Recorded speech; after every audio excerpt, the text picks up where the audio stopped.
नमस्कार, आदाब। मैं हूं अंबर शर्मा। आप सब लोग मुझे मोगली बाबा के नाम से जानते हैं और आज मैं आपके साथ फिर उपस्थित हूं अपने यूट्यूब चैनल मोगली प्रोडक्शंस पे। और आज हम बात करेंगे पहलगाम की। पहलगाम के इस एपिसोड में हम बात करेंगे इसके मास्टरमाइंड की, जिसका नाम है सैफुल्लाह खालिद।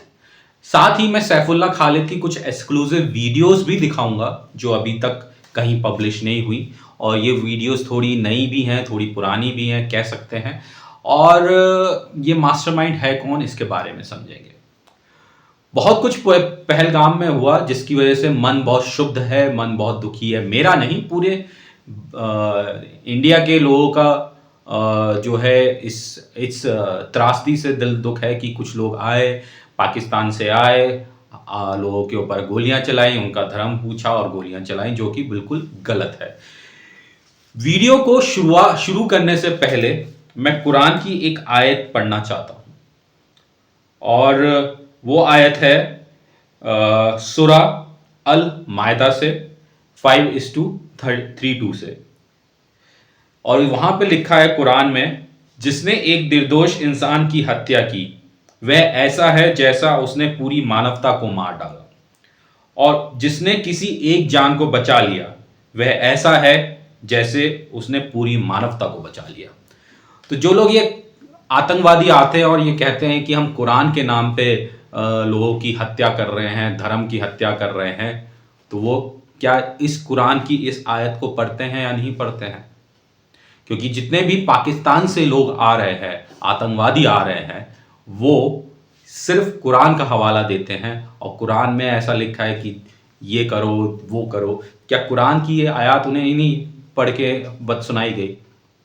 दूसरी तरफ ये जो पाकिस्तान से आतंकवादी आते हैं, इनके दिमाग में क्या होता है, इनका माइंड वॉश कैसे किया जाता है, इसका मैं थोड़ा सा उदाहरण देता हूं। जब भी वहाँ के जो मदरसे हैं या जो वहाँ की जो टेररिस्ट ऑर्गेनाइजेशन हैं, वो माइंड वॉश करती हैं एक बहुत ही छोटे स्तर के लेवल से। बच्चों का करती हैं और थोड़े जवान जो लोग होते हैं उनका करती हैं। और वो इस तरीके से करती हैं कि कश्मीर की वीडियोस दिखाई जाती हैं, कश्मीर की खासकर मुसलमानों की वीडियोस दिखाई जाती हैं। और ये कहा जाता है वहाँ के जो इनके जो रहनुमा होते हैं, जो ये आतंकवादी संगठन के जो रहनुमा होते हैं या जो इनके मास्टरमाइंड होते हैं या इनके जो इंचार्ज होते हैं, वो इस तरीके से कहते हैं कि ये जो इंडिया का कश्मीर है ये हमारा हिस्सा है, इस पे जो है इंडिया की गवर्नमेंट जो है बहुत जुल्म उठा कर रही है। वहाँ के जो मुसलमान हैं, कश्मीरी मुसलमान हैं, वो बहुत दुखी हैं, वो बहुत बड़े परेशान हैं। 370 ख़त्म कर दी। और साथ ही साथ वहाँ की जो आर्मी है वो वहाँ की मोहतरमाओं के ऊपर बहुत जुल्म कर रहे हैं। तो और ये ही चीज़ उनके दिमाग में भरी जाती है और उस भरने के बाद उनको इंडिया भेज दिया जाता है और वो चुन चुन के मारते हैं। वही मैं एक बात यहाँ क्लियर कर देता हूँ कि इस बार ये जो आतंकी हमला हुआ है, इसमें इंटेलिजेंस फेलियर है। मैं इसको कतई मना नहीं करता, बिल्कुल फेलियर है। और दूसरी तरफ जो भी लोग आतंकवादी आए वो इंडियन नहीं थे, वो उनको इंडियन आतंकवादी नहीं कहेंगे, उनको पाकिस्तानी आतंकवादी कहेंगे। वो पाकिस्तान से आए थे और वो पाकिस्तान ऑक्यूपाइड कश्मीर से आए थे, तो वो पाकिस्तानी कश्मीर के हैं, वो इंडियन कश्मीर का नहीं है। तो ये कहना कि इंडिया का कश्मीरी जो है, इंडिया का जो कश्मीरी है वो आतंकवादी है, ये गलत होगा। वो पाकिस्तान से आए थे और पाकिस्तानी कश्मीरी हैं। और हाँ, ये बात मैं कहता हूँ कि कुछ लोकल लोगों ने शेल्टर जरूर दिया होगा इन आतंकवादियों को, और जिन्होंने भी इन लोगों को लोगों ने इन आतंकवादियों को शेल्टर दिया है, उसके लिए सख्त कार्रवाई की जाएगी। और वो लोकल भी लोग जो हैं, जो जब उनको पता चलेगा कि कौन लोग इसमें शामिल थे उस एरिया से, उनके मोहल्लों से या उनकी कॉलोनी से, तो वो लोग भी उनका बायकॉट करेंगे और सरकार तो जो करना है वो करेगी। सैफुल्लाह खालिद से आगे बढ़ने से पहले मैं कुछ चीज़ें आपको बताना प्रयास करता हूं कि इंटेलिजेंस गैदर कैसे होती है। 2-3 लोग होते हैं, 2-3 तरीके की ऑर्गेनाइजेशंस होती हैं जो इंटेलिजेंस गैदर करती हैं। पहली एक सरकारी इंटेलिजेंस होती है जो सरकार के लिए काम करती है और सरकार को इंटेलिजेंस देके सरकार को देती है। सरकार के ऊपर डिपेंड करता है कि वो इस इंटेलिजेंस को कैसे इस्तेमाल करके लोगों की सुरक्षा करे या देश की सुरक्षा करे। दूसरी तरफ होती है प्राइवेट इंटेलिजेंस, जो देश के हित में काम करती हैं, उनका सरकार से लेना देना नहीं होता, लेकिन वो कई बार सरकार को इंटेलिजेंस शेयर करती हैं। इसका एक उदाहरण मैं देता हूं, हाफिज सईद, अजहर मसूद, जकीउर लखवी और साथ में एक और है सैयद सलालुद्दीन। ये 4 नाम मैं गिनाने की कोशिश कर रहा हूं क्योंकि ये 4 नाम बहुत साल पहले तक आपने बहुत सुना होगा कि इनके भड़काऊ भाषणों की वीडियोस आते थे, पाकिस्तान से इंडिया कश्मीर के लिए बात करते थे, इंडिया की गवर्नमेंट को बुरा भला कहते थे और साथ ही साथ जो है इंडिया के बहुत सारी चीज़ों, इंडिया को ये बुरा भला कहते थे, लोगों को भड़काते थे और राइट्स कराते थे, आतंकवाद को बढ़ावा देते थे। लेकिन कुछ समय से इनको न्यूट्रलाइज कर दिया गया। और न्यूट्रलाइज किस लोगों ने किया? सरकार अपनी जगह काम कर रही थी, लेकिन जो प्राइवेट ग्रुप होते हैं, जो कि जिनको मैं बाउंटी हंटर्स कहता हूं, बाउंटी हंटर्स वो होते हैं जो पैसे के लिए काम करते हैं कि एक वांटेड है, उसके ऊपर कई हजार करोड़ का या कई लाख रुपए का या कई हजार डॉलर का या कई मिलियन डॉलर का इनाम होता है, तो वो उसके ऊपर काम करते हैं, उसको न्यूट्रलाइज करते हैं और वो रकम क्लेम करते हैं। जब हाफिज सईद के ऊपर 2021 में हमला हुआ था, तो वो प्राइवेट ग्रुप का काम था, सरकार का काम नहीं था। और 2022 में मैंने YouTube पे 3 एपिसोड किए थे, मार्च, अप्रैल और जून में 3 एपिसोड किए थे, जिसमें मैंने पूरी व्याख्या बताई थी कि किस तरीके से किया गया था ऑपरेशन चाचा जान। और दिसंबर 2022 में मेरे से 6 महीने बाद इंटरनेशनल मीडिया और नेशनल मीडिया ने उसे उठाया था, क्योंकि तब पाकिस्तान ने यह कहा था कि हाफिज सईद के ऊपर जो हमला हुआ उसमें इंडियन लोगों का हाथ है, इंडियन रॉ का हाथ है, जबकि सच्चाई यह थी कि इसमें प्राइवेट लोगों का हाथ था। जब से हाफिज सईद के ऊपर हमला हुआ, तब से हाफिज सईद बिल्कुल गायब है, कोई उसके भाषण नहीं है। मैं ये भी कहता हूं कि हाफिज सईद उस हमले में मारा जा चुका है, लेकिन वहां की सरकार इसको क्लेम नहीं करेगी। अजहर मसूद के ऊपर भी हमला हुआ, वो बिल्कुल शांत हो गया। सैयद सलालुद्दीन के ऊपर हमला हुआ, वो बिल्कुल शांत हो गया। जकीउर लखवी के ऊपर हमला हुआ, वो बिल्कुल शांत हो गया। और बाकायदा मैंने इनके ऊपर एपिसोड्स भी किए थे और पूरी डिटेल के साथ किए थे और प्रूफ के साथ किए थे। मैं एक इन्वेस्टिगेटिव डॉक्यूमेंट्री मेकर हूं। जो लोग मुझे पिछले कुछ सालों से जानते हैं, क्योंकि YouTube पे मैं आया था, क्योंकि मेरी एक सीरीज थी जो मैं बना नहीं पाया, तो उसकी हमने डिटेल्स YouTube पे डालनी शुरू की, तो लोगों को लगा कि मैं बहुत नया हूं और पिछले 10 साल से ही मैं इन्वेस्टिगेटिव डॉक्यूमेंट्री कर रहा हूं। ऐसा नहीं है, पिछले 20 साल से कर रहा हूं। तब YouTube नहीं था, तब चैनल्स होते थे, तब न्यूज़पेपर्स होते थे, उनके लिए हम किया करते थे। और ये जो हमला हुआ हाफिज सईद वाला, इसके ऊपर 2023 में मैंने पूरी किताब लिखी। इसमें मैंने अली बुदेश से लेके मीटिंग से लेके सारी चीज़ें मैंने उस किताब के माध्यम से बताई। तो जब हम जैसे लोगों के पास एक इंटेलिजेंस हो सकती है कि सैयद सलालुद्दीन हो गया, हाफिज सईद हो गया, यहाँ तक कि सैफुल्ला खालिद की मेरे पास एक्सक्लूसिव वीडियोस हैं जो किसी के पास नहीं है, तो क्या सरकार के पास नहीं हो सकती है? सुरक्षा देना सरकार का काम है, इंटेलिजेंस गैदर करना सरकार का भी काम है, लेकिन सरकार के साथ साथ कुछ प्राइवेट ग्रुप्स होते हैं जो बाउंटी हंटर्स होते हैं, जो इनडायरेक्टली देश के हित के लिए काम करते हैं। इसका मैं छोटा सा उदाहरण देता हूं। एक फिल्म आई थी, रामानंद सागर जी ने बनाई थी, आंखें, जिसमें धर्मेंद्र और माला सिन्हा थे। उसमें वो दिखाया था कि एक प्राइवेट ग्रुप है जो देश के हित के लिए काम करता है और देश में जो बुरी ताकतें हैं उनके खिलाफ लड़ने का काम करता है। तो ऐसे बहुत सारे ग्रुप्स हैं जो ये काम करते हैं, लेकिन वो बाउंटी हंटिंग के रूप में काम करते हैं और उनको भी फंड्स की जरूरत पड़ती है, क्योंकि नेटवर्क बनाना, इंटेलिजेंस गैदर करना, खासकर ह्यूमन इंटेलिजेंस, दुनिया में सबसे बड़ा जो इंटेलिजेंस है, जिसको रिलायबल इंटेलिजेंस कहते हैं, वो है ह्यूमन इंटेलिजेंस, ना कि इलेक्ट्रॉनिक सर्विलेंस। इलेक्ट्रॉनिक सर्विलेंस को आप बेवकूफ बना सकते हैं, लेकिन ह्यूमन इंटेलिजेंस एक ऐसा है जिसके बेस पे आप सही जानकारी इकट्ठी कर सकते हैं। इसका दूसरा उदाहरण मैं देता हूं, Osama bin Laden. Osama bin Laden को जो है ह्यूमन इंटेलिजेंस से पकड़ा गया, कोई इलेक्ट्रॉनिक सर्विलेंस से नहीं पकड़ा गया। इलेक्ट्रॉनिक सर्विलेंस एक नया टूल है आज के लिए, बहुत सारे लोगों के लिए वॉच रखने के लिए, लेकिन जितना कागार ह्यूमन इंटेलिजेंस है, उतना कागार आपका इलेक्ट्रॉनिक इंटेलिजेंस या इलेक्ट्रॉनिक सर्विलेंस नहीं है।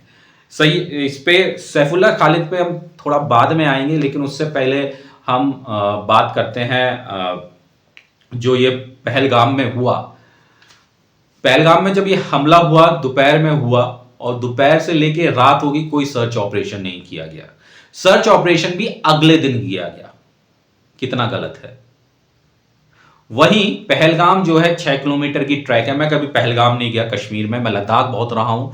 लद्दाख में मैं जब स्नो लेपर्ड पे डॉक्यूमेंट्री कर रहा था, और लद्दाख में हम एक चाइना की साइड से जो इन्फिल्ट्रेशन थी उस पर जब हम वर्क कर रहे थे, तो मैं लद्दाख में काफ़ी टाइम रहा था। तो लद्दाख के बारे में मुझे जानकारी है, लेकिन कश्मीर के बारे में नहीं है, क्योंकि उसकी जोग्राफी क्या है और कितनी दूरी पे चीज़ें हैं। अगर मैं कहीं गलत हूँ तो आप कमेंट में मुझे बता दीजिएगा।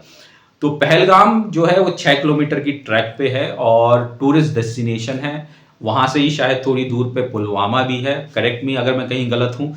और वहाँ पे रोज के हजारों टूरिस्ट जा रहे हैं। और पहलगाम वही इलाका है जहाँ से अमरनाथ यात्रा भी शुरुआत होती है। तो क्या सरकार की या इंटेलिजेंस की ये जिम्मेदारी नहीं थी कि पहलगाम जैसी वैली में एक आर्मी का या एक पुलिस का एक कैंप लगवा दिया जाता, जिसमें 100 से लेके 50 से लेके 100 तक आर्मी या पुलिस वाले होते जो वहां पे सुरक्षा के लिए होते। सुरक्षा की जिम्मेदारी सरकार की होती है। सरकार से यह प्रश्न पूछा जाएगा कि कहां चूक हुई, और जो पाकिस्तान ने किया उसका जवाब जो है आम जनता भी पाकिस्तान को देगी बायकॉट करके, और बहुत सारी चीजों में। और सरकार जो पाकिस्तान को जवाब देगी वो सरकारी तरीके से देगी। वहीं ये जो जिम्मेदारी बनती है कि एकदम से सर्च ऑपरेशन ही चलाया गया, अगले दिन सर्च ऑपरेशन चलाया गया, ये गलत था। मैं एक चीज पे पॉइंट करना चाहता हूं कि इस देश में इतने सारे नेता हैं, छोटे से लेके बड़े तक, जिन्होंने कभी इलेक्शन भी नहीं लड़ा होगा। पार्षद, यानी कि जो पार्षद होते हैं, बीएमसी में उनको कॉर्पोरेटर कहते हैं, यूपी में उन्हें पार्षद कहते हैं, दिल्ली में शायद नगर निगम का कुछ बोलते हैं, जो मेयर चुनते हैं। एक छोटा सा पार्षद भी जब कहीं जाता है सरकारी विजिट पे, तो उसको भी एक सुरक्षा दी जाती है, और 10-5 गाड़ियों का काफिला चलता है। जब कोई पार्टी का नेता जाता है, यहां मैं मंत्री की बात नहीं कर रहा, मैं उन पार्टियों की भी बात कर रहा हूं, छोटी पार्टियां जिनकी 1 या 2 सीट्स होती हैं लोकसभा में, जब वो भी किसी पे विजिट पे जाते हैं तो उनको भी 8-10 गाड़ियों का या 4 गाड़ियों का काफिला दिया जाता है, हेलीकॉप्टर्स दिए जाते हैं, सुरक्षा में गार्ड्स लगाए जाते हैं। छोटे से पार्टी के एक जिनकी पार्टी में 1-2 एमएलए हैं, उनके नेताओं को भी ये फैसिलिटी मिलती है। वहीं पहलगाम में जहाँ पे रोज के हजारों लोग आ रहे थे, वहाँ पे क्या एक जिम्मेदारी नहीं थी कि एक छोटी सी चौकी बनाई जाए जहाँ पे 50 से 100 सुरक्षा कर्मी रखे जाएं, देश की सुरक्षा के जो टूरिस्ट आ रहे हैं। टूरिस्ट के पास वो अपना हथियार होता नहीं है जो अपनी वो स्वयं की रक्षा कर सके। ये सबसे बड़ी चूक हुई कि सर्च ऑपरेशन नहीं चला। दूसरी तरफ, जैसा मैंने पहले कहा कि इसमें जो भी लोकल इन्वॉल्व है, वो किसी भी जाति का हो या किसी भी धर्म का हो, चाहे वो मुसलमान हो चाहे हिंदू हो, कोई भी लोकल, खासकर इसमें जो भी लोकल निकलेगा, जिसने भी इस आतंकवादी लोगों को शेल्टर दिया होगा, जो पाकिस्तान से आए आतंकवादी हो, उन्होंने बहुत गलत किया, और उसके लिए उनको कठोर से कठोर सजा मिलनी चाहिए। अब आते हैं सैफुल्लाह खालिद पे। सैफुल्लाह खालिद जो है इंटेलिजेंस प्राइवेट, मतलब कि प्राइवेट इंटेलिजेंस से मेरा मतलब है कि जो बाउंटी हंटर्स हो गए या सरकारी इंटेलिजेंस हो गई। सैफुल्लाह खालिद जो है 2022 से नज़र में है, उसकी सारी मूवमेंट्स को नज़र रखी जा रही है। और जब हाफिज सईद के ऊपर हमला हुआ था, तो जो सैफुल्लाह खालिद की ऑर्गेनाइजेशन है TRF, दी रेजिस्टेंस फ्रंट, इस पे नज़र रखनी शुरू हुई थी। और सैफुल्लाह खालिद जो है वो गुर्जावाला का है। गुर्जावाला जो है पाकिस्तान में एक जगह है जो पंजाब का एरिया है, और गुर्जावाला जो है लाहौर से 100 किलोमीटर की दूरी पे है, और इंडिया के पठानकोट से 137 किलोमीटर की दूरी पे है। तो ये जो गुर्जावाला एरिया है वो जोग्राफिकली इंपॉर्टेंट हो जाता है, क्योंकि 100 किलोमीटर लाहौर से है और 137 किलोमीटर पठानकोट से है। वहीं मैं पाकिस्तान की डेमोग्राफिक की बात करूं तो ये जो पंजाब वाला इलाका है, यहाँ पे सबसे ज़्यादा आतंकी संगठन है। यहाँ पे सबसे ज़्यादा जो है पंजाब में जो जितने भी आतंकवादी बनाए जाते हैं वो पंजाब रीजन से बनाए जाते हैं। अगर हम बलूचिस्तान की बात करें तो वहाँ पे बलूच लिबरल आर्मी है जो पाकिस्तान से ही लड़ रही है, क्योंकि पाकिस्तान ने बलूचिस्तान को बिल्कुल निगलेक्ट किया है, क्योंकि बलूचिस्तान जो है खनिज पदार्थों से भरा हुआ है। वहां पे सबसे ज्यादा जो है खनिज है, माइनिंग है, और वहां से खूब पैसा पाकिस्तान कमाता है, पाकिस्तान की सरकार कमाती है, लेकिन बलूच को कुछ नहीं देती है। जो वहां के लोकल निवासी हैं, बलूचिस्तानी हैं, उनको कुछ नहीं देती है। इस वजह से जो वहां पे बलूचिस लिबरेशन आर्मी है, और वहां पे कई बार टीडीपी और टीटीपी भी सपोर्ट करती है बलूच आर्मी को, और वो पाकिस्तान के खिलाफ लड़ते हैं। वहीं एक और इलाका आता है सिंध का। जो सिंध का इलाका आता है उसमें ये कराची और जगह आ गई। ये पूरा एरिया जो है वो बिजनेसमैन लोगों का एरिया है। वहाँ पे सारा बिजनेस होता है, वो सारे बिजनेस माइंडेड लोग हैं। और इसके अलावा जो एक और पाकिस्तान का इलाका आता है जिसको हम दर्रा कहते हैं, जो नॉर्थ की तरफ हो गया, जहाँ पे आफरीदी ट्राइब्स रहती है। और आफरीदी ट्राइब्स जो है शिकार करने में, हथियार बनाने में माहिर होती है। तो जो आतंकवादी सबसे ज्यादा आते हैं, जो बनाए जाते हैं, वो बनाए जाते हैं आपके पाकिस्तान के पंजाब वाले एरिया में। सबसे ज्यादा आतंकी संगठनों का ग्रुप जो है वो वहीं पे है, और उसको न्यूट्रलाइज करना बहुत जरूरी है। जैसे कि न्यूट्रलाइज किया गया अजहर मसूद को, हाफिज सईद को, तला सईद को, सैयद सलालुद्दीन को, और भी बहुत सारे लोगों को न्यूट्रलाइज किया गया बाउंटी हंटर्स के द्वारा।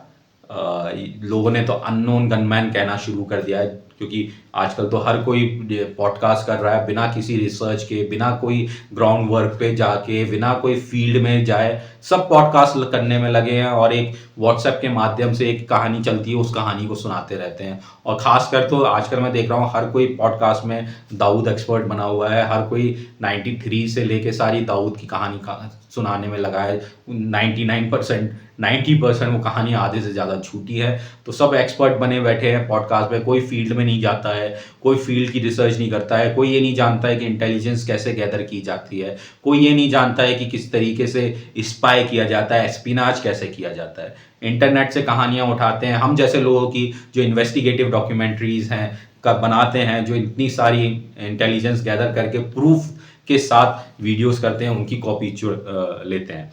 अब सैफुल्ला खालिद पे आते हैं। सैफुल्ला खालिद का मैंने बताया कि टीआरएफ है, और इस समय मैं आपको सैफुल्ला खालिद का एक एक्सक्लूसिव वीडियो दिखा रहा हूँ।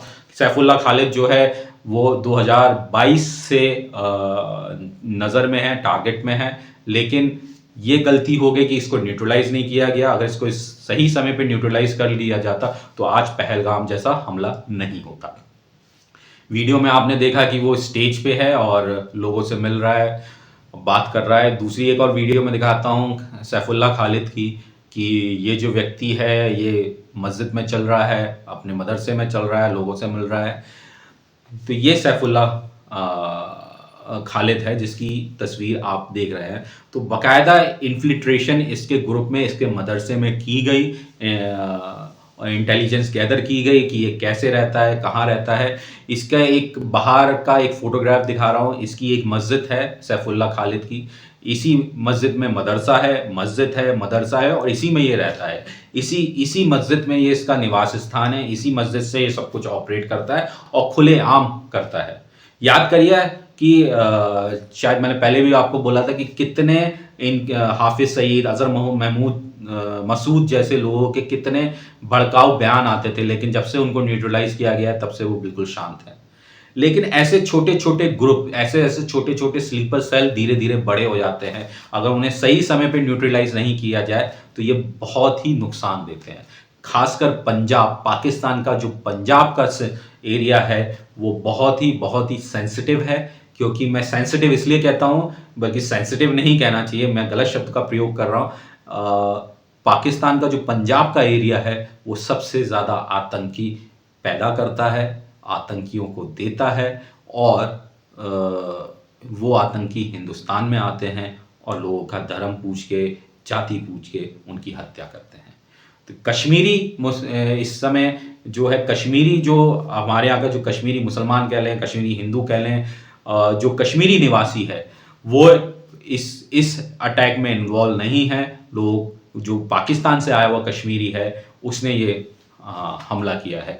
और मुझे लगता है कि जैसे पहले की तरह भी इस बार भी शायद कम्युनिटी गाइडलाइंस के तहत, क्योंकि पाकिस्तान ने हमेशा मेरी वीडियोस पे स्ट्राइक भेजे हैं, क्योंकि मैं हमेशा उनको एक्सपोज किया है, उनके लोगों की वीडियोस दिखाई हैं जो किसी के पास नहीं थी, और वो वीडियोस मेरी स्ट्राइक भिजवा के मेरे यूट्यूब चैनल को बंद कराने की कोशिश करते हैं। तो हो सकता है कि आज भी इस वीडियो पे वो कुछ ना कुछ स्ट्राइक डालने का प्रयास करें।